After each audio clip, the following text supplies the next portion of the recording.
Suara Arjuna membelah ruang tamu yang penuh sesak itu seperti cambuk. 6 tahun. Kirana. 6 tahun kamu cuma duduk cantik di rumah. Pakai uangku, tidur di kasurku, hidup dari keringatku. Aku berdiri di tengah ruangan dengan piring kue kering di tangan. 30 pasang mata mengarah padaku. Ibu mertuaku, Ratih, meletakkan cangkir tehnya pelan, bibirnya melengkung tipis. Arjuna benar, katanya dengan nada lembut yang menyayat. Kau memang beruntung punya suami seperti dia. Adik ipar bungsuku, Mawar, tertawa kecil sambil mengelus perut hamilnya. Sepupunya berbisik-bisik. Beberapa tamu menggeleng pelan. Aku tidak bergerak. Tanganku mencengkeram piring itu sampai jari-jariku putih. Arjuna melangkah mendekat. Wajahnya merah. Napasnya berat. Lihat kalungmu itu. 35 juta aku bayar. Untuk apa? Supaya kamu terlihat pantas di acara-acara keluarga. Padahal kamu bahkan tidak pernah bekerja sehari pun. Ratih berdiri, mengambil posisi di samping anaknya. Mawar baru menikah minggu lalu. Dia butuh sesuatu yang berharga untuk dibawa ke keluarga suaminya. Kamu sudah punya cukup banyak. Kirana. Berikan kalung itu padanya. Aku menatap wajah mertuaku. Matanya dingin. Bukan permintaan. Perintah. Ibu serius? Tanyaku pelan. Sangat serius. Ruangan itu semakin sunyi. Hanya terdengar detik jam dinding dan helaan napas orang-orang yang menunggu. Arjuna menyilangkan tangan di dada. Dagunya terangkat. Dia yakin aku akan menurut. Seperti biasa, aku meletakkan piring di meja. Perlahan, tanganku naik ke leher, menyentuh kalung emas yang melingkar di sana. Liontin berlian kecilnya berkilau di bawah lampu kristal. Arjuna pernah bilang ini hadiah ulang tahun pernikahan kami yang ketiga. Aku ingat malam itu. Dia memasangkannya sambil berbisik bahwa aku adalah wanita paling berharga dalam hidupnya. Bohong semua. Aku melepas pengait kalung itu. Logam dingin itu terlepas dari kulitku. Tidak ada gemetar di tanganku. Tidak ada air mata yang mengancam tumpah. Hanya rasa hampa yang aneh. Seperti sedang melepas sesuatu yang memang bukan milikku sejak awal. Aku melangkah ke arah Mawar. Dia tersenyum lebar. Tangannya sudah terbuka. Aku meletakkan kalung itu di telapak tangannya. Lalu menutup jemarinya pelan. Semoga bahagia, kataku datar. Mawar tertawa renyah. Makasih, Mbak Kirana. Aku janji akan jaga baik-baik. Aku mundur selangkah. Mataku menyapu ruangan. Wajah-wajah yang puas. Wajah-wajah yang menghakimi. Wajah-wajah yang senang melihatku dipermalukan. Arjuna berdiri dengan dada membusung, seolah baru saja memenangkan pertarungan besar. Ratih mengangguk pelan, seperti guru yang puas pada murid bodohnya. Aku tersenyum tipis. Senyum yang tidak sampai ke mata. Lalu berbalik dan berjalan keluar dari ruangan tanpa sepatah kata. Tidak ada pamit. Tidak ada bantahan. Tidak ada tangisan dramatis yang mereka tunggu-tunggu. Langkahku tenang. Pintu ruang tamu tertutup di belakangku. Di lorong, aku mendengar Arjuna tertawa keras. Lihat, dia tahu diri. Sejak awal dia memang cuma penumpang. Suaranya disambut tawa-tawa yang lain. Ratih menambahkan sesuatu yang tidak sempat kudengar jelas, tapi nadanya meremehkan. Aku terus berjalan. Naik tangga. Masuk kamar. Kunci pintu. Aku berdiri di depan cermin. Leherku terasa kosong tanpa kalung itu. Tapi dadaku terasa penuh. Penuh dengan sesuatu yang dingin, tajam, dan sudah bulat. Keputusan. Aku duduk di tepi ranjang, meraih ponsel dari nakas, dan membuka aplikasi perbankan. Jemariku bergerak cepat, memasukkan password, mengakses rekening yang tidak pernah Arjuna tahu. Rekening atas nama perusahaanku. Rekening yang saldonya mencapai angka yang bahkan keluarga itu tidak akan pernah bayangkan. 832 juta rupiah. Hasil 6 tahun aku membangun bisnis konsultan keuangan dari nol. Hasil kerja kerasku saat Arjuna sibuk mencitrakan dirinya sebagai pencari nafkah tunggal. Hasil dari ratusan malam aku begadang di ruang kerja kecilku sementara dia tidur nyenyak di ranjang yang dia klaim sebagai miliknya. Aku membuka rekening bersama kami. Saldo 350 juta. Sebagian besar dari transferanku setiap bulan untuk cicilan rumah, mobil, dan gaya hidup keluarga ini. Arjuna mengira gajinya yang membiayai semuanya. Dia tidak pernah cek. Dia terlalu sibuk merasa hebat. Aku mulai transfer. Satu persatu. Memindahkan dana dari rekening bersama ke rekening pribadiku. 100 juta. 150 juta. 200 juta. Sampai tersisa hanya 5 juta. Cukup untuk dia sadar besok pagi bahwa sesuatu yang besar baru saja hilang. Pintu kamar diketuk keras. Suara Arjuna terdengar dari luar. Kirana, buka pintunya. Jangan cengeng. Itu cuma kalung. Aku tidak menjawab. Jemariku terus menari di layar ponsel. Mengakses dokumen properti. Rumah ini atas namaku. Mobil yang dia banggakan? Atas namaku juga. Aku yang bayar DP-nya 2 tahun lalu pakai bonusku. Ketukan di pintu semakin keras. Kirana. Aku menutup ponsel. Berdiri. Melangkah ke lemari dan mulai mengepak beberapa barang penting. Laptop. Dokumen. Kartu ATM. Surat-surat properti. Flash disk berisi backup data perusahaan. Arjuna menggedor pintu sekarang. Buka atau aku dobrak. Aku membuka pintu. Dia berdiri di sana dengan wajah kesal. Kemeja putihnya sedikit kusut. Matanya menyipit saat melihat tas di tanganku. Mau kemana? Hotel, jawabku singkat.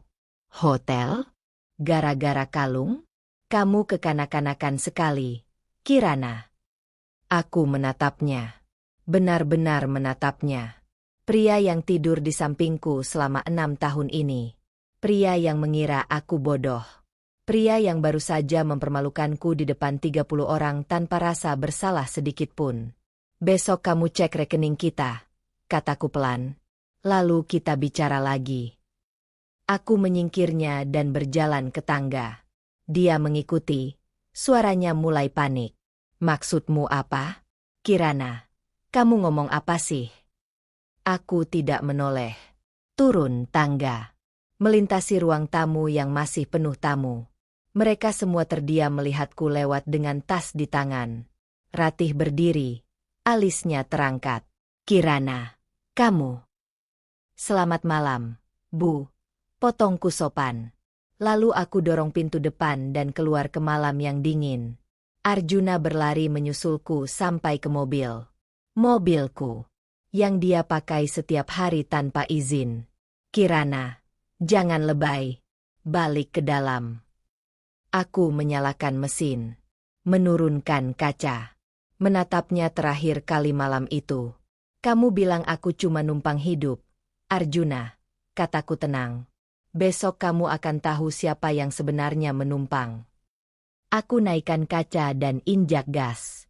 Mobil melaju meninggalkan rumah itu. Rumah yang atas namaku, yang akan kutarik dari tangannya secepat mungkin. Di spion, aku melihat Arjuna berdiri di tengah jalan, bingung dan marah. Dia belum tahu apa-apa. Tapi besok, dia akan mengerti bahwa malam ini adalah awal dari kehancurannya. Kamar hotel itu kecil tapi cukup tenang untuk apa yang harus kulakukan malam ini.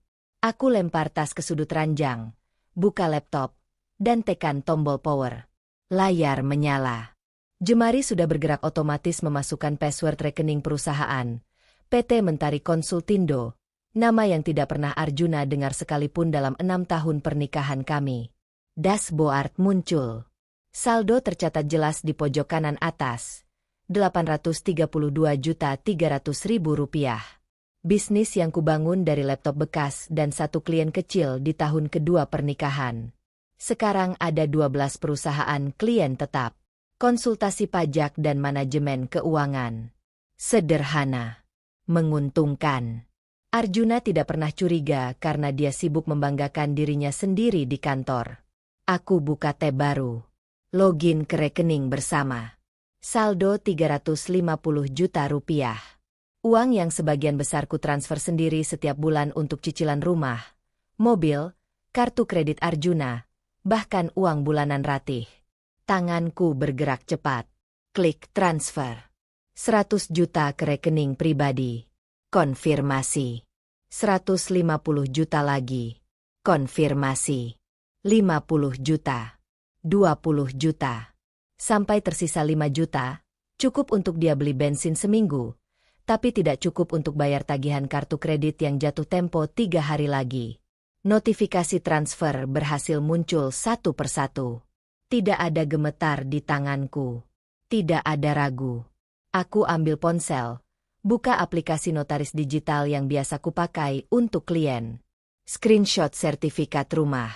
Rumah di Jalan Melati nomor 17, yang Arjuna bangga-banggakan ke teman-temannya sebagai hasil kerja kerasnya. Tercatat atas nama Kirana Adelia Putri. Bukan Arjuna Wicaksono. Mobil Fortuner hitam yang dia pakai setiap hari. BPKB atas namaku. DP 200 juta dari bonus proyekku tahun lalu. Cicilannya? Potong langsung dari rekeningku setiap tanggal 10. Aku ketik pesan ke notaris langgananku. Pak Handoko. Pak, besok saya butuh surat kuasa pencabutan akses untuk properti dan kendaraan atas nama saya. Urgent. Balasan masuk dalam 2 menit. Siap. Bu Kirana. Jam 9 pagi. Deal. Aku tutup chat. Buka file Excel yang berisi tracking pembayaran bulanan. 6 tahun data tercatat rapi. Setiap transfer ke rekening bersama. Setiap cicilan yang kubayar. Setiap tagihan listrik, air, internet, bahkan bensin Arjuna yang diisi pakai kartu kreditku. Total, 523 juta rupiah dalam 6 tahun. Gaji Arjuna sebagai manajer cabang bank? 23 juta sebulan. Bersih di tangan sekitar 17 juta setelah pajak. Dia selalu bilang gajinya 35 juta. Bohong. Aku tahu persis karena pernah lihat slip gajinya tanpa sengaja tahun lalu. Selisihnya? Dari transferanku yang rutin masuk setiap tanggal 5. 20 juta bulanan untuk biaya rumah tangga dan cicilan. Arjuna cuma tambah 7 juta dari gajinya sendiri. Sisanya dia pakai entah untuk apa. Mungkin makan siang dengan rekan kerja. Mungkin selingkuh. Aku tidak peduli lagi. Laptop masih menyala. Aku buka folder terpisah. File-file kontrak klien. Invoice yang sudah dibayar. Bukti omzet bulanan. Semua rapi, semua legal, semua atas nama perusahaanku. Pintu kamar diketuk pelan. Aku hampir loncat dari kursi. Room service. Bu. Aku buka pintu sedikit. Seorang pelayan muda membawa nampan teh dan roti. Aku tidak ingat pesan apa-apa. Tapi terima saja. Mungkin komplimentari. Terima kasih. Pintu tertutup lagi. Aku kunci ganda. Duduk kembali di depan laptop sambil menyeruput teh panas. Tanganku masih dingin meski kamar ber-AC tidak terlalu kuat. Ponsel bergetar. Pesan dari Arjuna. Udah sampai mana? Jangan marah-marah terus. Besok pulang ya. Ibu minta maaf. Aku baca pesan itu 3 kali. Tidak ada kata maaf dari dia sendiri. Hanya, ibu minta maaf. Seolah yang mempermalukanku tadi hanya Ratih. Jempolku melayang di atas keyboard. Tapi aku tidak balas. Biarkan dia penasaran. Biarkan dia mulai gelisah. Aku kembali ke laptop. Buka email. Kirim pesan ke akuntan perusahaan. Mas Bayu, tolong siapkan laporan keuangan lengkap PT Mentari untuk 6 bulan terakhir. Butuh hard copy besok sore. Balas cepat. Siap. Bu. Ada keperluan apa? Pribadi. Penting. Understood. Aku tutup email. Lihat jam di pojok layar. Pukul 10 malam. Masih ada waktu. Aku buka situs pengacara yang pernah handle kasus perceraian klienku 2 tahun lalu. Ibu Sari yang cerewet tapi tajam. Aku ketik pesan di formulir konsultasi online. Ibu Sari, saya Kirana. Klien lama. Butuh konsultasi perceraian dan pemisahan aset. Bisa besok. Layar loading sebentar. Notifikasi muncul. Pesan terkirim. Kami akan hubungi Anda maksimal 2 jam. Aku sandarkan punggung ke kursi. Menatap layar laptop yang penuh tab terbuka. Rekening. Properti. Kontrak. Email. Semua bukti bahwa selama 6 tahun ini aku bukan parasit. Aku adalah tulang punggung yang tidak terlihat. Ponsel bergetar lagi. Kali ini bukan Arjuna. Nomor tidak dikenal. Selamat malam, Bu Kirana. Ibu Sari di sini. Baru baca pesan ibu. Besok jam 11 siang di kantor saya bisa. Aku ketik cepat. Bisa. Saya datang. Baik. Bawa semua dokumen penting. Sertifikat, BPKB, rekening koran, bukti transfer. Semakin lengkap semakin baik. Siap. Aku letakkan ponsel. Napas pelan keluar dari mulutku. Ternyata mudah. Ternyata semua ini sudah ada di tanganku sejak lama. Aku hanya perlu membereskannya. Laptop kutub. Aku pindah ke ranjang. Berbaring menatap langit-langit putih kamar hotel. Tidak ada air mata. Tidak ada penyesalan. Hanya rasa lega yang aneh. Seperti melepas beban yang tidak kusadari sudah kupikul bertahun-tahun. Ponsel bergetar lagi. Arjuna. Lagi. Kirana. Jangan gini. Aku capek. Besok kita ngobrol baik-baik. Aku matikan notifikasi dari nomornya. Biar dia kirim 100 pesan. Aku tidak akan baca. Besok pagi dia akan bangun dan cek saldo rekening. Dia akan lihat 5 juta tersisa. Dia akan panik. Telepon bank. Protes. Lalu sadar semua transfer keluar atas nama Kirana Adelia Putri. Istrinya sendiri. Besok siang aku akan duduk di kantor Ibu Sari dengan semua dokumen lengkap. Mulai proses hukum. Perceraian. Pembagian aset. Atau lebih tepatnya, konfirmasi bahwa semua aset memang sudah atas namaku dari awal. Dan besok malam, Arjuna akan pulang ke rumah yang tidak lagi bisa dia klaim sebagai miliknya. Aku tutup mata. Untuk pertama kali dalam berminggu-minggu, aku tidur nyenyak tanpa mimpi buruk. Ponselku bergetar jam 7 pagi saat aku baru keluar dari kamar mandi hotel. Arjuna. Telepon masuk. Aku angkat tanpa salam. Iya. Suaranya terdengar tegang. Kirana, kartu kreditku ditolak. Ada apa? Aku lagi sama klien penting di restoran. Memalukan banget. Aku duduk di tepi ranjang.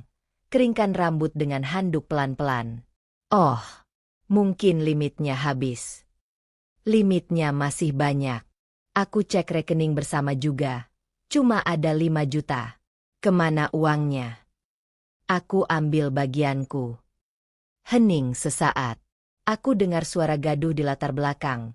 Mungkin pelayan restoran menunggu pembayaran. Bagianmu? Kirana, itu uang kita berdua. Salah.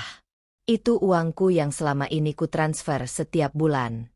Sekarang aku ambil kembali. Sederhana. Dia menarik napas tajam. Kamu gila. Kamu tahu aku ada cicilan, tagihan kartu kredit. Bayar sendiri pakai gajimu. Kirana. Suaranya mulai meledak. Aku tarik ponsel sedikit dari telinga. Kamu mau ngancurin aku? Baiklah. Aku ceraikan kamu. Aku usir kamu dari rumah. Kamu nggak dapat apa-apa. Aku berdiri. Buka tirai jendela. Matahari pagi Jakarta menyilaukan. Rumah atas namaku. Arjuna. BPKB mobil juga. Sertifikat tanah? Namaku. Kamu yang perlu packing. Bukan aku. Hening total. Tidak ada teriakan. Tidak ada ancaman. Hanya keheningan yang panjang sampai aku hampir pikir dia tutup telepon. Lalu suaranya muncul lagi. Kali ini bergetar. Kamu bohong. Cek sendiri kalau nggak percaya. Surat-surat ada di laci meja kerjaku. Oh tunggu, kamu nggak pernah masuk ruang kerjaku, kan? Karena kamu pikir aku cuma main game di sana. Telepon terputus. Aku lempar ponsel ke ranjang. Ambil blazer dari gantungan. Hari ini jadwal bertemu notaris jam 9, pengacara jam 11. Tidak ada waktu untuk drama telepon. Keluar hotel jam 8:30. Macet parah di Sudirman. Sampai kantor notaris jam 9:15 menit. Pak Handoko sudah menunggu dengan map coklat tebal di mejanya. Bu Kirana, silakan duduk. Saya sudah siapkan draft surat kuasa pencabutan akses seperti yang diminta. Aku baca dokumen itu cepat. Intinya sederhana. Arjuna Wicaksono tidak lagi memiliki hak akses, penggunaan, atau klaim atas properti dan kendaraan yang tercatat atas nama Kirana Adelia Putri. Efektif sejak hari ini. Sempurna, Pak. Tanda tangan di sini, dan di sini. 3 tanda tangan. Materai. Stempel. Selesai. Salinannya akan saya kirim ke alamat rumah ibu hari ini juga, kata Pak Handoko sambil memasukkan dokumen ke amplop besar. Dan satu lagi untuk Bapak Arjuna. Kirim ke kantornya. Biar dia terima di depan rekan-rekannya. Pak Handoko tersenyum tipis. Dia tidak tanya apa-apa. Notaris yang baik tidak pernah ikut campur urusan klien. Keluar dari kantor notaris jam 10 lewat. Macet lagi ke Kuningan. Sampai kantor Ibu Sari jam 11 kurang seperempat. Resepsionis muda menyambutku dengan senyum ramah. Bu Kirana? Ibu Sari sudah menunggu. Ruang 2, lantai 3. Lift naik lambat. Koridor lantai 3 sepi. Hanya terdengar suara AC dan printer dari salah satu ruangan. Ruang 2 ada di ujung. Pintu kayu solid dengan plat nama. Sari Kusumawardani. SH, MH. Aku ketuk pintu. Suara tegas dari dalam. Masuk. Ibu Sari berdiri dari kursinya saat aku masuk. Wanita parubaya dengan kacamata tebal dan setelan hitam rapi. Tangannya kuat saat berjabat tangan. Kirana. Sudah lama kita nggak ketemu. Terakhir kasus Ibu Dina, kan? Betul, Bu. Duduk. Kopi. Teh. Tidak usah, Bu. Saya langsung saja. Ibu Sari duduk. Lipat tangan di atas meja. Matanya tajam di balik kacamata. Ceritakan. Aku keluarkan semua dokumen dari tas. Sertifikat rumah. BPKB mobil. Rekening koran 6 bulan terakhir. Printout transfer bulanan selama 6 tahun. Slip gaji Arjuna yang pernah kufoto diam-diam tahun lalu. Bukti omzet perusahaanku. Ibu Sari baca satu persatu. Tidak berkomentar. Hanya sesekali mengangguk atau menulis sesuatu di note kecilnya. 10 menit kemudian dia angkat kepala. Ini bagus. Sangat lengkap. Dari dokumen ini jelas bahwa mayoritas aset pernikahan tercatat atas namamu dan dibiayai dari penghasilanmu. Arjuna tidak tahu soal perusahaanku. Lebih baik. Itu harta pribadi, bukan harta Gonogini. Ibu Sari ketuk-ketuk pena ke meja. Tapi ada yang kurang. Aku butuh tahu apakah Arjuna punya penghasilan lain atau aset tersembunyi. Kalau dia terbukti sembunyikan harta, kita bisa pakai itu untuk memperkuat posisimu. Saya curiga dia ada selingkuh. Gajinya nggak pernah cukup untuk gaya hidupnya yang sekarang. Ibu Sari menarik napas. Selingkuh itu bonus kalau ketahuan. Tapi yang lebih penting, apa dia korupsi? Gelapkan uang? Punya bisnis gelap? Pertanyaan itu menohokku. Aku tidak pernah pikir sejauh itu. Arjuna memang sering pulang larut. Sering ada uang cash di dompetnya yang tidak masuk akal jumlahnya. Tapi aku pikir itu bonus atau tunjangan. Saya tidak yakin. Oke. Aku akan tugaskan investigator pribadi untuk tracking dia selama 2 minggu. Kalau ada yang mencurigakan, kita tangkap. Kalau bersih, ya sudah. Kita lanjut perceraian standar dengan pembagian aset yang jelas menguntungkanmu. Investigator. Kata itu terasa berat. Berapa biayanya? 15 juta untuk 2 minggu. Termasuk laporan lengkap, foto, rekaman kalau perlu. Aku tidak ragu. Lakukan. Ibu Sari tersenyum. Bukan senyum ramah. Senyum predator yang menemukan mangsa. Good. Aku suka klien yang decisif. Dia buka laptop. Ketik cepat. Investigator akan mulai besok. Kamu jangan kontak Arjuna dulu. Biar dia panik sendiri. Orang panik suka buat kesalahan. Aku mengangguk. Ponsel di tasku bergetar lagi. Pasti Arjuna. Aku abaikan. Ibu Sari tutup laptop. Satu lagi. Kalau nanti ketahuan dia berbuat kriminal, korupsi, penggelapan, apapun, kamu mau lanjut ke jalur hukum pidana atau cukup pakai itu sebagai presure buat perceraian? Pertanyaan yang berat. Mengirim Arjuna ke penjara atau cuma pakai ancaman itu untuk dapat yang ku mau? Tergantung seberapa parah. Jawabku pelan. Kalau dia cuma selingkuh atau boros, oke. Tapi kalau dia kriminal beneran, aku nggak akan lindungi dia. Ibu Sari mengangguk puas. Smart. Oke, kita sepakat. Investigasi mulai besok. Kamu terima laporan progres setiap 3 hari. 2 minggu dari sekarang kita ketemu lagi bahas hasil. Aku berdiri. Jabat tangan lagi. Keluar dari ruangan dengan kepala sedikit pusing tapi langkah mantap. Di parkiran, ponsel bergetar lagi. Kali ini bukan Arjuna. Nomor rumah. Aku angkat. Halo. Suara ratih. Dingin. Kirana. Arjuna bilang kamu ngambil semua uang di rekening. Apa-apaan ini? Uang saya, Bu. Saya ambil kembali. Kamu istri dia. Uang suami istri itu milik bersama. Uang yang saya transfer dari penghasilan saya sendiri. Bu, Arjuna nggak pernah tahu saya punya bisnis karena dia sibuk remehkan saya. Ratih terdiam sebentar. Bisnis? Kamu. Jangan mengada-ada. Percaya atau tidak, terserah. Saya harus pergi. Selamat siang. Aku tutup telepon. Matikan notifikasi dari semua nomor keluarga Arjuna. Masuk mobil. Nyalakan mesin. Lihat layar ponsel sebentar. 23 panggilan tak terjawab dari Arjuna. 5 pesan teks. Semua panik mode. Aku lempar ponsel ke jok penumpang. Putar balik keluar parkiran. 2 minggu. Cukup waktu untuk investigator menemukan apa yang Arjuna sembunyikan. Dan aku punya firasat. Dia menyembunyikan sesuatu yang jauh lebih besar dari sekadar selingkuh. Email dari Ibu Sari masuk tengah malam hari ke-9. Subjek, urgent.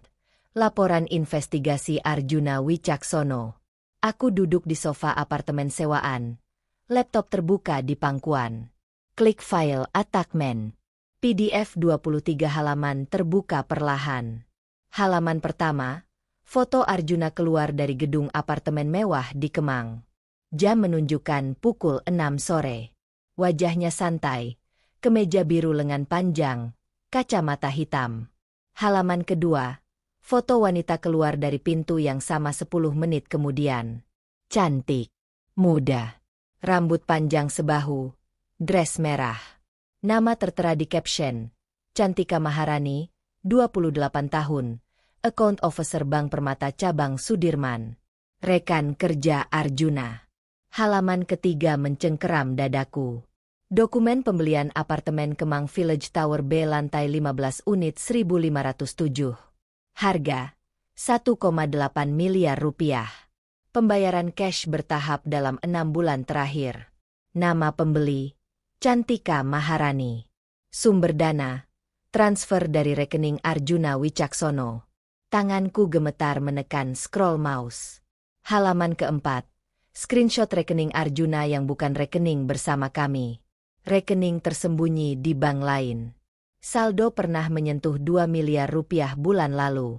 Sekarang tinggal 300 juta. Halaman kelima. Tabel transfer keluar. Puluhan transaksi. Ratusan juta masuk ke rekening Cantika. Belasan juta untuk furnitur apartemen. 30 juta untuk mobil BMW bekas atas nama Cantika. Mulutku kering. Halaman ke-6. Bukti chat WhatsApp antara Arjuna dan Cantika. Investigator entah bagaimana dapat akses ini. Arjuna. Sayang, bulan depan kita closing apartemennya ya. Tenang aja, uangnya aman kok. Cantika. Dari mana uangnya? Bang? Kok banyak banget? Arjuna. Jangan tanya. Pokoknya halal. Bonus dari kantor. Cantika. Yakin aman? Aku takut kenapa-kenapa. Arjuna. Percaya sama aku. Gue udah atur semuanya. Istri gue juga nggak bakal tahu. Kata-kata itu menusuk tapi aku tidak merasa sakit. Hanya kosong. Halaman ke-7. Investigasi lebih dalam. Sumber dana Arjuna bukan dari bonus. Bukan dari gaji. Investigator menemukan anomali di laporan keuangan Bank Permata Cabang Sudirman, tempat Arjuna bekerja sebagai manajer. Dana nasabah deposito dipindahkan ke rekening transit fiktif. Lalu ditransfer ke rekening pribadi Arjuna dalam jumlah kecil-kecil selama 2 tahun terakhir. Total, 1,2 miliar rupiah. Penggelapan. Halaman berikutnya penuh bukti. Slip transfer internal bank. Memo transaksi yang ditandatangani Arjuna. Email instruksi ke bawahan untuk proses transfer khusus, tanpa verifikasi ganda. Semuanya atas perintah Arjuna. Aku tutup laptop. Taruh di meja. Berdiri. Jalan ke jendela. Lampu Jakarta berkelip di kejauhan seperti bintang jatuh yang tidak pernah sampai ke tanah. 6 tahun. 6 tahun aku tidur di samping kriminal. Ponsel bergetar. Ibu Sari. Kirana. Kamu sudah baca? Baru saja. Suaraku datar. Ini besar. Jauh lebih besar dari yang kukira. Arjuna bukan cuma selingkuh. Dia menggelapkan uang nasabah. Ini kasus pidana murni. Aku tahu. Pertanyaanku, kamu mau bagaimana? Kalau kita bawa ini ke polisi, dia bisa masuk penjara minimal 5 tahun. Kalau kita pakai sebagai leverage perceraian, kamu dapat semua yang kamu mau tanpa ribut. Aku menatap pantulan wajahku di kaca jendela. Bayangan gelap dengan mata kosong. Berikan aku waktu semalam. Besok aku jawab. Oke. Tapi Kirana, ini bukan main-main. Bank pasti akan audit internal cepat atau lambat. Kalau mereka temukan duluan, Arjuna kabur atau bunuh diri, kamu jadi terseret juga sebagai istri. Aku paham. Telepon terputus. Aku duduk lagi. Buka laptop. Baca ulang semua halaman laporan itu. Setiap foto. Setiap bukti transfer. Setiap chat yang menjijikan. Halaman terakhir. Kesimpulan investigator. Subjek Arjuna Wicaksono terlibat penggelapan dana nasabah bank dengan modus transfer fiktif ke rekening pribadi. Total kerugian diperkirakan 1,2 miliar rupiah. Dana digunakan untuk membiayai apartemen mewah atas nama Cantika Maharani, selingkuhan, dan gaya hidup pribadi. Subjek memiliki potensi melarikan diri jika terdeteksi. Rekomendasi. Laporkan segera ke pihak berwenang sebelum subjek menghilangkan barang bukti. Aku ambil ponsel. Scroll kontak. Berhenti di satu nama. Komisaris Bagas Prasetyo. Klienku 3 tahun lalu. Dia minta konsultasi pajak untuk investasi properti. Kami tetap kontak sesekali. Dia kirim ucapan lebaran.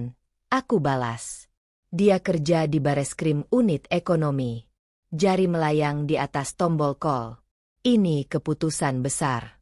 Sekali aku tekan tombol ini, Tidak ada jalan balik. Arjuna akan ditangkap. Keluarganya hancur. Ratih akan membenciku selamanya. Nama kami akan terseret di media. Tapi dia bukan hanya pengkhianat. Dia kriminal. Dia mencuri uang orang lain. Mungkin uang pensiunan, uang sekolah anak orang, uang tabungan keluarga sederhana, untuk membiayai apartemen selingkuhannya. Aku tekan tombol call. Nada sambung 2 kali. Suara berat menjawab. Halo. Pak Bagas, ini Kirana. Maaf ganggu malam-malam. Kirana? Wah, sudah lama. Ada apa? Kamu baik-baik saja? Aku tarik napas panjang. Pak, saya butuh bantuan. Ini soal kasus kriminal. Penggelapan dana bank. Suara di seberang langsung berubah serius. Tunggu, kamu saksi atau korban? Bukan. Saya istri pelakunya. Hening panjang. Ceritakan pelan-pelan. Aku ceritakan semuanya. Investigasi. Bukti transfer. Apartemen Cantika. Dana nasabah yang digelapkan. Arjuna yang bermain bersih di permukaan tapi busuk di dalamnya. Bagas tidak memotong. Hanya sesekali bergumam atau minta aku ulang angka-angka pasti. 10 menit kemudian aku selesai bicara. Kirana, katanya pelan. Kamu yakin? Sekali laporan ini masuk, proses hukum jalan. Tidak bisa ditarik. Suamimu akan ditangkap, disidik, kemungkinan besar divonis penjara. Saya yakin. Oke. Kirim semua bukti yang kamu punya ke emailku sekarang. Besok pagi jam 8 kamu datang ke kantor Bareskrim. Kita buat laporan resmi. Bawa pengacaramu. Siap, Pak. Dan Kirana, jaga dirimu baik-baik. Kalau Arjuna curiga, dia bisa berbahaya. Orang yang terdesak suka nekat. Dia tidak tahu apa-apa. Dia masih pikir saya cuma istri bodoh yang ngambek. Bagas terkekeh miris. Good. Pertahankan itu sampai besok.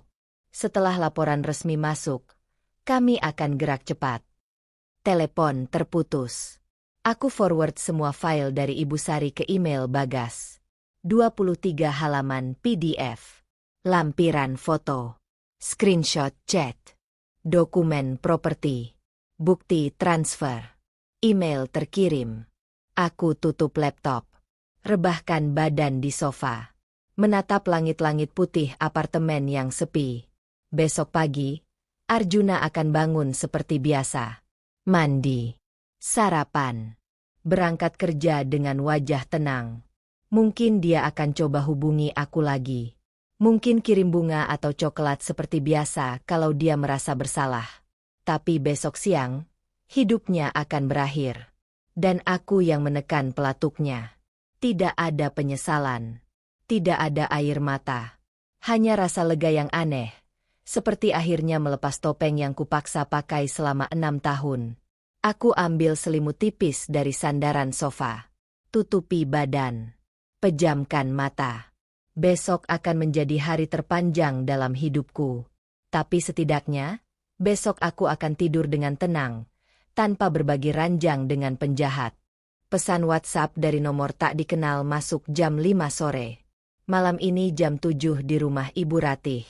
Arjuna mau klarifikasi masalah keuangan keluarga. Semua saudara akan hadir. Kamu wajib datang. Dari gaya bahasanya, ini pasti Ratih sendiri yang nulis pakai nomor orang lain. Aku balas singkat. Saya akan datang. Komisaris Bagas telepon 10 menit kemudian. Kirana, surat penangkapan sudah keluar. Tim sudah siap. Kamu bilang Arjuna ada di mana malam ini? Rumah ibunya. Jalan Anggrek nomor 23. Jam 7 malam. Sempurna. Kami akan eksekusi di sana. Kamu datang. Pertanyaan itu menggantung berat di udara. Aku bisa memilih tidak datang. Biarkan polisi tangkap dia sendiri. Aku tidak perlu melihat wajahnya saat borgol melingkar di pergelangan tangannya. Tapi aku ingin melihat. Ingin melihat semua orang yang meremehkanku tahu siapa aku sebenarnya. Saya datang. Tapi saya masuk duluan. 5 menit sebelum polisi. Bagas terdiam sebentar. Kamu yakin? Sangat. Oke. Kami tunggu di ujung jalan jam 7:05. Begitu kamu kasih kode, ketuk jendela atau keluar sebentar. Kami masuk. Deal. Aku matikan ponsel. Ganti baju. Kemeja putih lengan panjang. Celana bahan hitam. Sepatu hak rendah. Rambut diikat rapi. Tidak ada makeup berlebihan. Aku ingin terlihat tenang. Terkontrol. Berangkat jam 6:30. Sampai di rumah Ratih jam 7:50. Mobil diparkir agak jauh dari pagar. Aku lihat beberapa mobil sudah parkir di halaman. Keluarga besar Arjuna sudah berkumpul. Napas dalam. Keluar dari mobil. Jalan ke pintu depan. Bel ditekan. Pintu terbuka. Pembantu Ratih menyambut dengan wajah canggung. Silakan masuk, Bu. Ruang tamu penuh. Ratih duduk di sofa utama. Arjuna di sampingnya dengan wajah tegang. Mawar dan suaminya di sofa sebelah. 3 sepupu Arjuna. 2 bibi. 1 om. Semua mata mengarah padaku saat aku masuk. Tidak ada yang tersenyum. Kirana. Duduk. Ratih menunjuk kursi tunggal di tengah ruangan. Posisi seperti terdakwa di persidangan. Aku duduk. Punggung tegak. Tangan di pangkuan. Arjuna berdiri. Dia pakai kemeja biru. Kemeja yang sama saat foto investigator ambil gambar dia keluar dari apartemen Cantika minggu lalu. Jadi begini. Mulai Arjuna dengan suara keras. Kalian semua tahu Kirana tiba-tiba ngambil uang di rekening bersama kami. 350 juta hilang dalam semalam. Beberapa orang bergumam. Mawar menatapku dengan pandangan jijik. Dia bilang itu uangnya. Padahal itu hasil kerja keras kita berdua selama 6 tahun. Arjuna jalan mondar-mandir. Sekarang dia mau cerai. Dia mau ambil rumah, mobil, semua aset.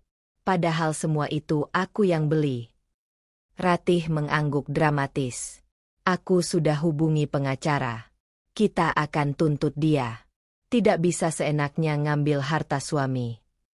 Om Arjuna, yang kerja sebagai hakim, angkat tangan. Tunggu dulu. Kirana, apa pembelaan kamu? Semua mata kembali padaku. Aku tidak berdiri. Hanya menatap Arjuna lekat-lekat. Rumah atas nama saya. Mobil atas nama saya.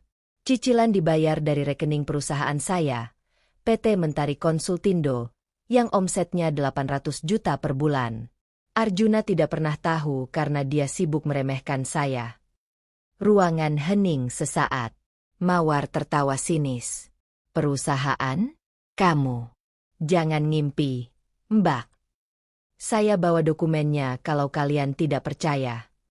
Aku keluarkan map dari tas. Lempar ke meja. Silakan baca. Tidak ada yang bergerak. Arjuna maju, ambil map itu, buka. Wajahnya berubah saat membaca. Pucat. Bibirnya terbuka sedikit. Ini, bohong. Pasti palsu. Cek ke notaris kalau mau. Pak Handoko. Nomor teleponnya ada di dokumen. Ratih merebut map dari tangan Arjuna. Baca cepat. Matanya melebar. Kamu punya perusahaan? Sejak kapan? Tahun kedua pernikahan. 4 tahun lalu. Kenapa kamu sembunyikan dari Arjuna? Aku menatap Ratih dingin. Karena malam pertama di rumah ini, ibu bilang saya harus nurut sama suami. Diam di rumah. Jadi istri baik. Jadi saya diam, dan bangun bisnis sendiri tanpa izin siapa-siapa. Suasana makin tegang. Beberapa sepupu berbisik-bisik. Om Hakim membaca dokumen dengan alis berkerut. Arjuna maju. Berdiri di depanku. Suaranya turun. Kirana. Oke. Aku salah. Aku minta maaf soal malam itu. Soal kalung. Semua ucapanku. Tapi ini keluarga.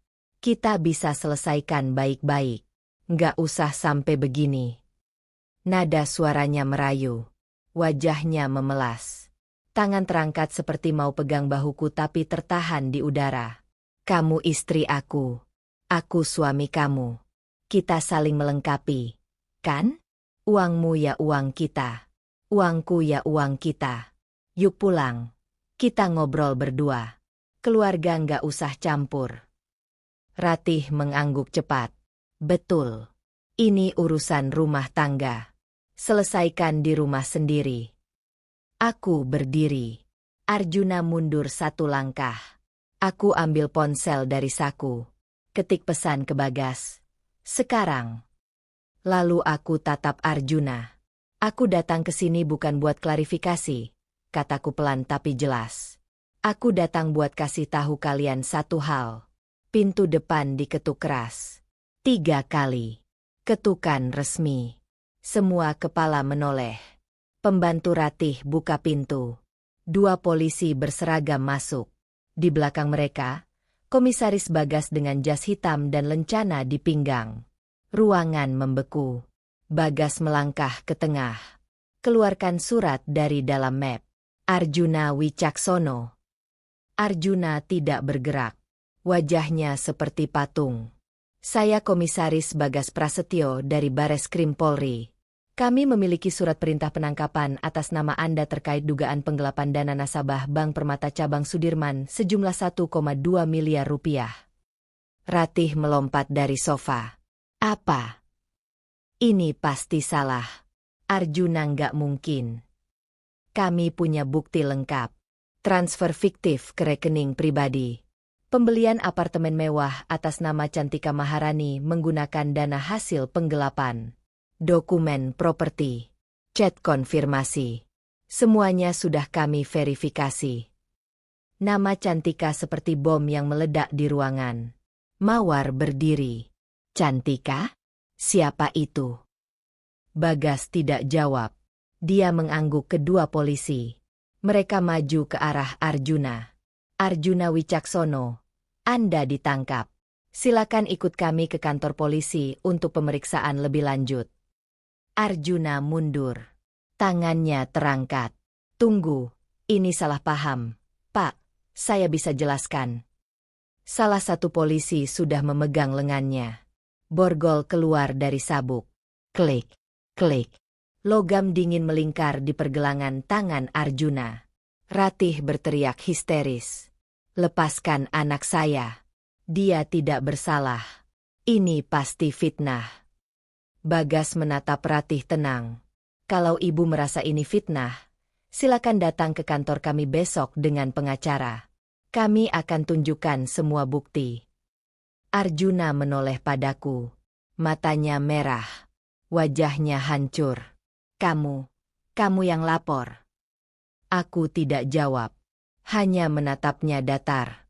Kamu yang lapor. Teriaknya keras. Dia memberontak tapi polisi memegang erat. Kirana. Aku suami kamu. Kamu hianati aku. Kamu yang hianati aku. Jawabku pelan. 6 tahun. Dengan Cantika. Dengan uang curian. Dengan kebohongan setiap hari. Mawar melepas kalung emas. Kalungku yang dulu. Dari lehernya dengan tangan gemetar. Seperti benda itu tiba-tiba jadi radioaktif. Dia taruh di meja dengan wajah pucat. Om Hakim duduk terdiam. Tidak berkomentar. Sepupu-sepupu Arjuna saling tatap bingung. Polisi mulai menggiring Arjuna ke pintu. Dia masih memberontak. Masih berteriak. Kirana, kamu akan menyesal. Aku nggak akan pernah maafin kamu. Ratih berlutut. Menangis keras. Kirana, tolong. Jangan gini. Dia anak satu-satunya. Tolong tarik laporannya. Kami akan kembalikan uangnya. Bagas memotong.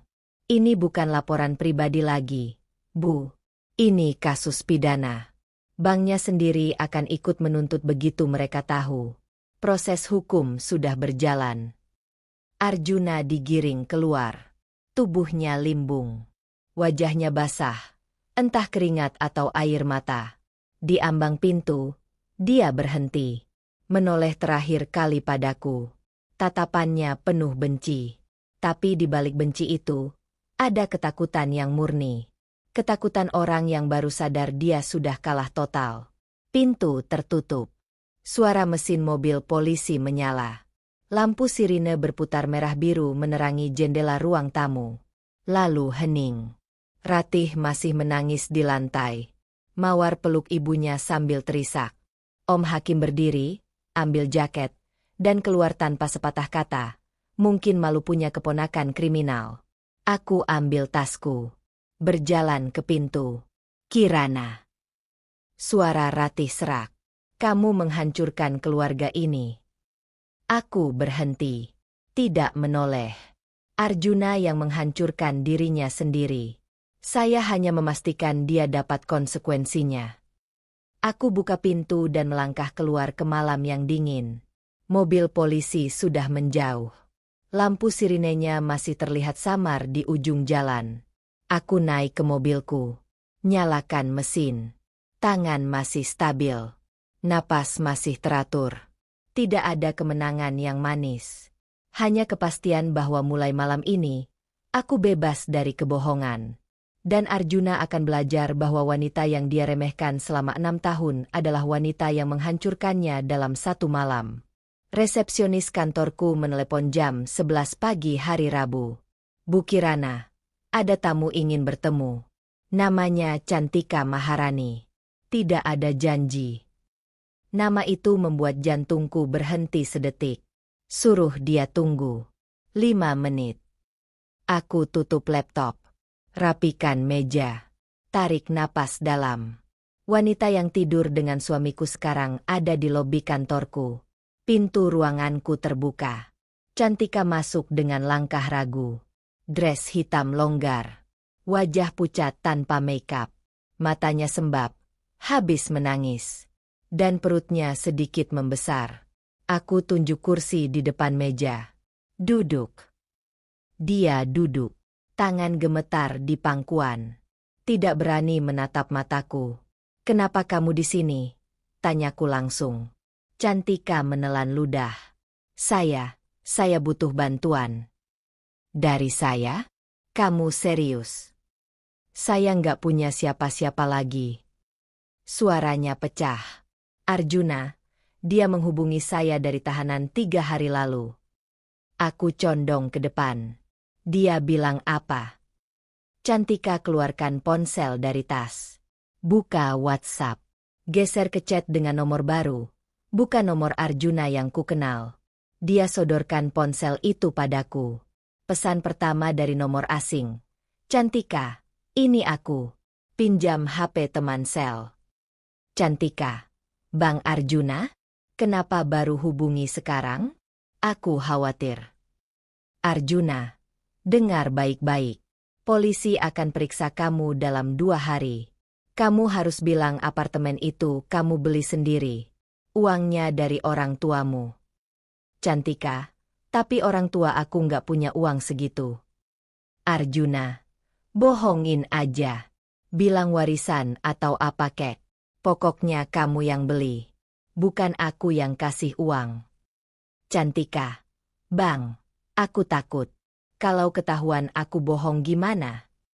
Arjuna. Kalau kamu nggak mau bantu aku, ya udah. Aku bilang semua ini ide kamu. Kamu yang suruh aku ambil uang nasabah. Kamu yang mastermindnya. Aku baca ulang pesan terakhir itu. Darahku mendidih. Cantika menarik ponselnya kembali. Air mata mulai turun. Dia mau jadikan saya kambing hitam. Padahal saya nggak tahu apa-apa soal uang itu. Dia bilang bonus dari bank. Saya percaya. Kamu hamil. Bukan pertanyaan. Pernyataan. Dia angguk pelan. Tangan memegang perut. 4 bulan. Arjuna tahu. Dia janji akan cerai dari ibu, terus nikahi saya. Tapi sekarang, suaranya tercekat. Sekarang dia mau bunuh saya. Aku berdiri, jalan ke jendela. Lihat Jakarta di bawah, hiruk-pikuk tanpa peduli drama kecil di ruangan ini. Kenapa kamu datang ke saya? Tanyaku tanpa menoleh. Karena ibu satu-satunya orang yang berani lawan Arjuna. Saya baca berita. Ibu yang laporkan dia. Ibu yang kasih bukti ke polisi. Cantika berdiri juga. Tolong. Saya mau jadi saksi. Saya mau kasih semua bukti yang saya punya. Tapi saya butuh perlindungan hukum. Aku berbalik menatapnya. Wanita muda ini, selingkuhan suamiku, sekarang mohon-mohon padaku. Ironi yang menyakitkan. Bukti apa yang kamu punya? Cantika buka tas. Keluarkan map tebal. Chat lengkap kami dari awal. Email Arjuna yang instruksi transfer uang. Video dia ngasih cash ke saya buat DP apartemen. Rekaman telepon dia bilang uangnya aman. Nggak bakal ketahuan bank. Aku ambil map itu. Buka. Puluhan screenshot chat. Print email. Link video tersimpan di flash disk. Ini emas. Ini senjata yang bisa mengubur Arjuna lebih dalam.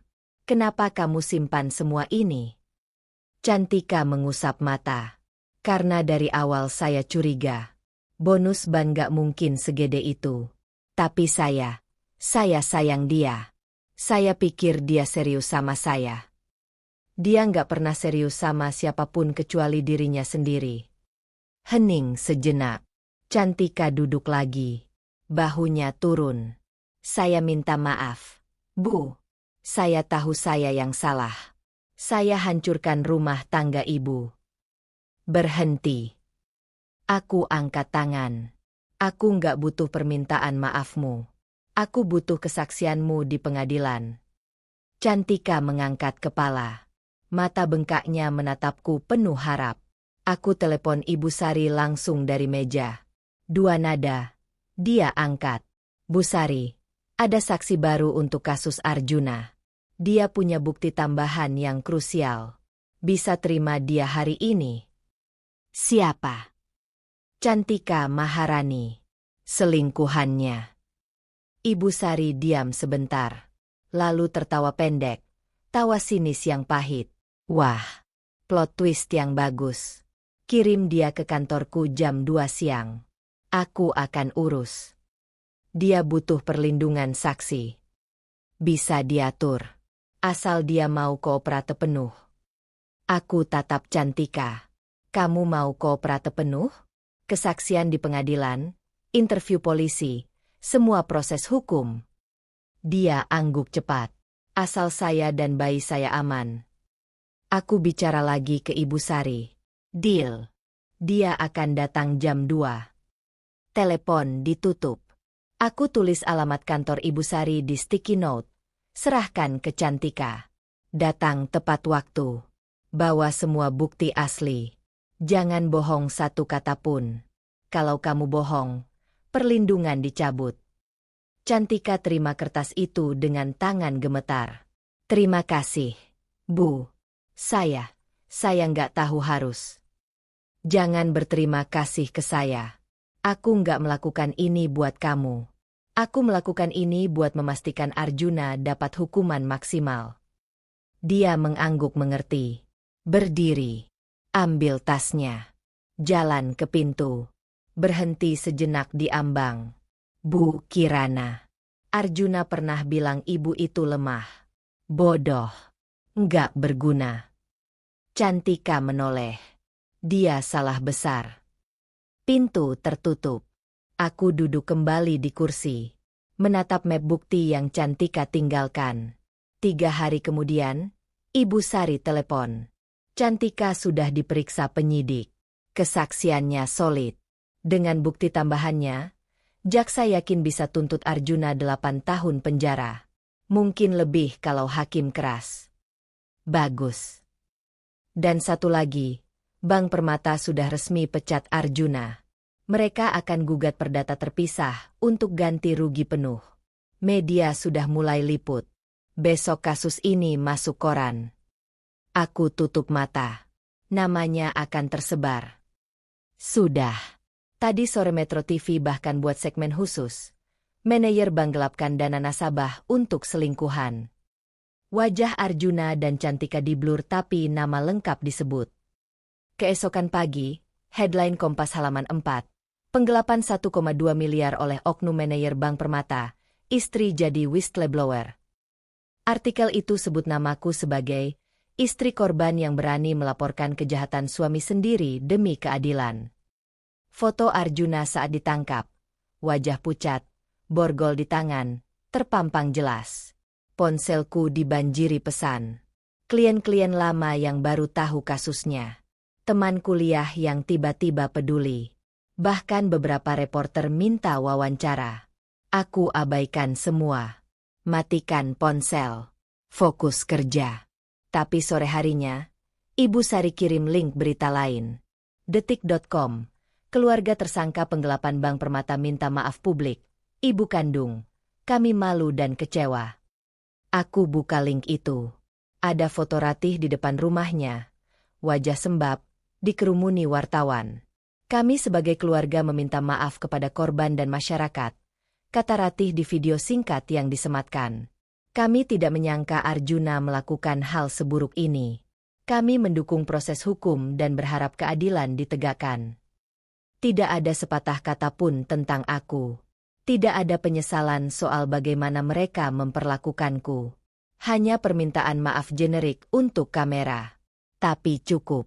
Nama keluarga Wicaksono sudah hancur di publik. Bisnis kecil Om Arjuna, toko bahan bangunan, mulai sepi karena orang boikot.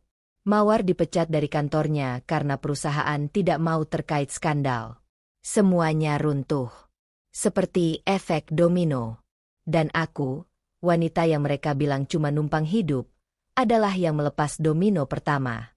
Seminggu setelah berita beredar, saldo perusahaanku bertambah 50 juta. Transfer dari klien baru dengan note. Kami kagum dengan integritas ibu. Ingin kerja sama jangka panjang. 3 klien baru lain menyusul dalam 2 hari. Ternyata publisitas, bahkan yang tidak kuminta, membawa berkah. Arjuna di tahanan. Cantika dalam perlindungan saksi. Keluarganya hancur. Dan aku masih berdiri. Lebih kuat dari sebelumnya.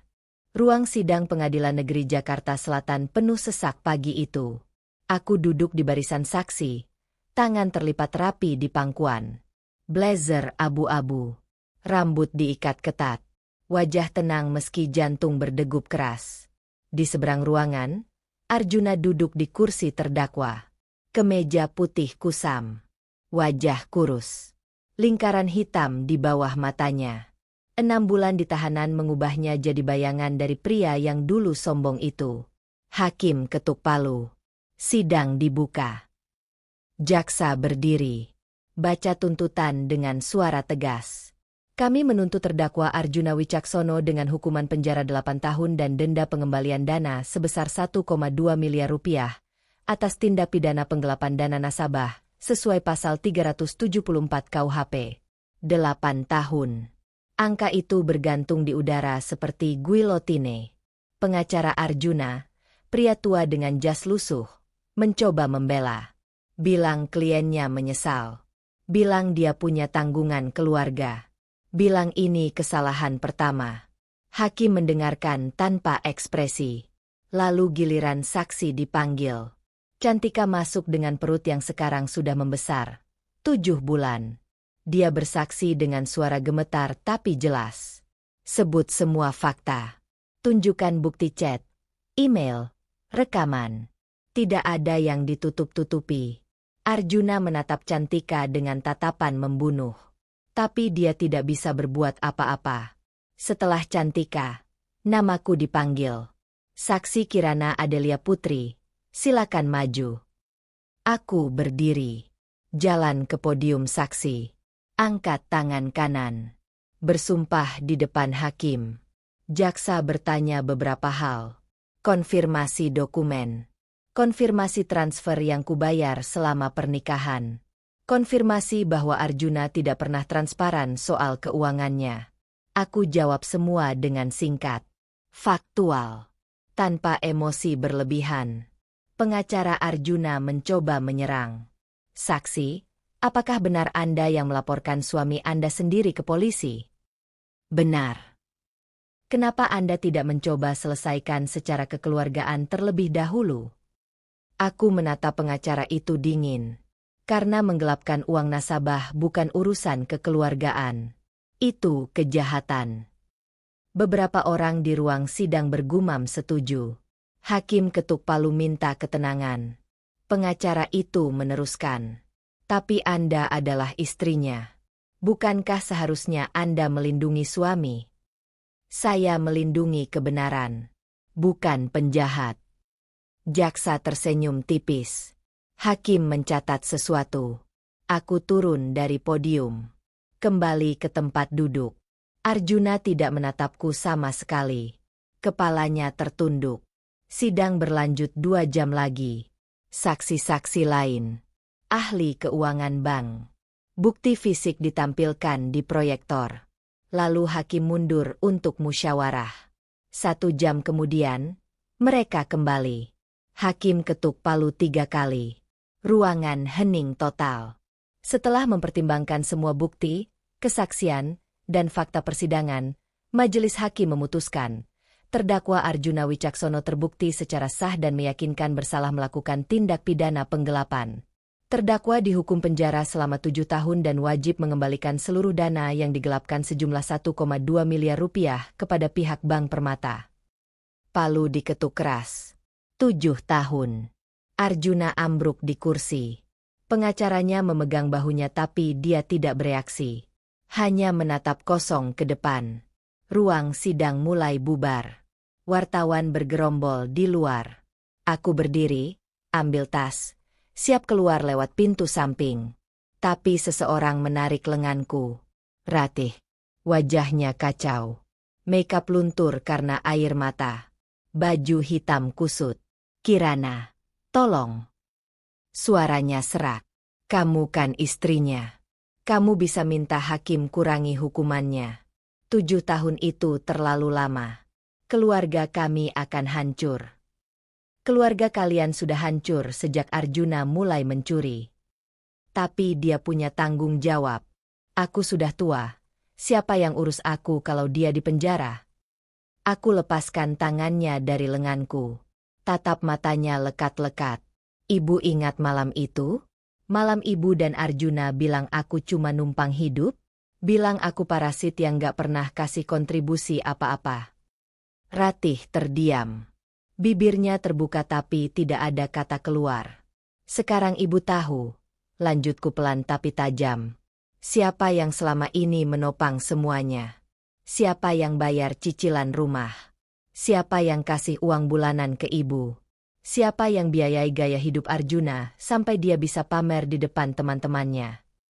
Air mata Ratih mengalir deras. Kirana, aku minta maaf. Aku salah, tolong. Permintaan maaf ibu terlambat 6 tahun. Dan bahkan sekarang, ibu cuma minta maaf karena butuh sesuatu dari aku. Bukan karena ibu benar-benar menyesal. Aku berbalik. Jalan ke pintu keluar.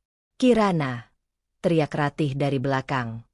Kamu nggak punya hati. Kamu monster. Aku berhenti sebentar. Tidak menoleh. Hanya tersenyum pahit.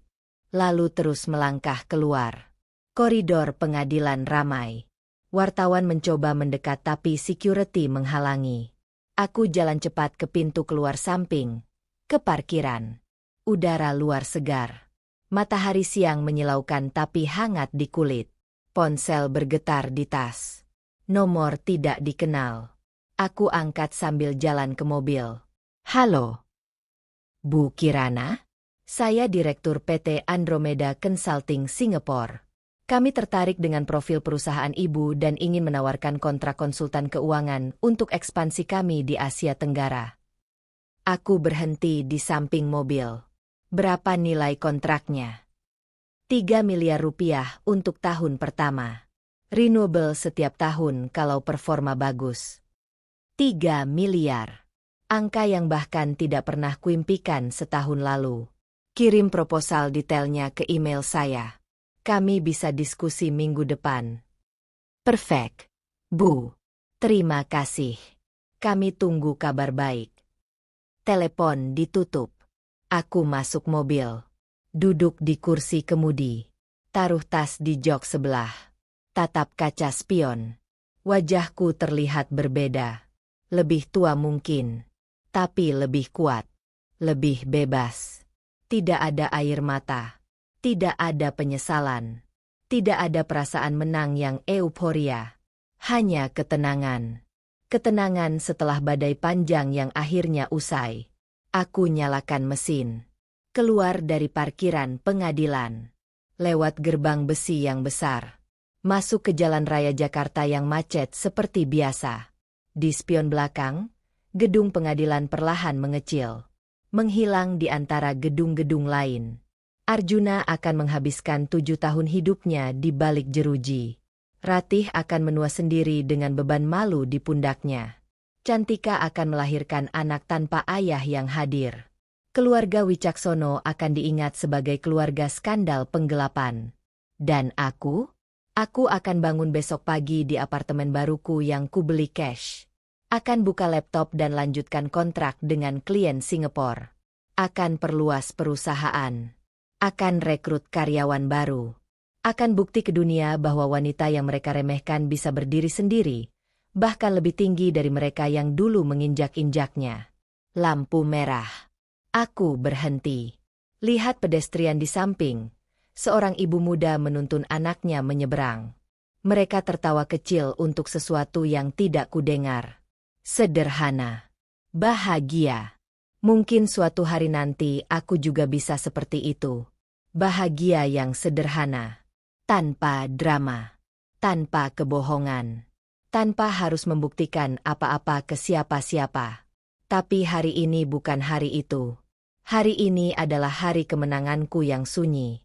Kemenangan yang tidak perlu dirayakan dengan pesta atau champagne.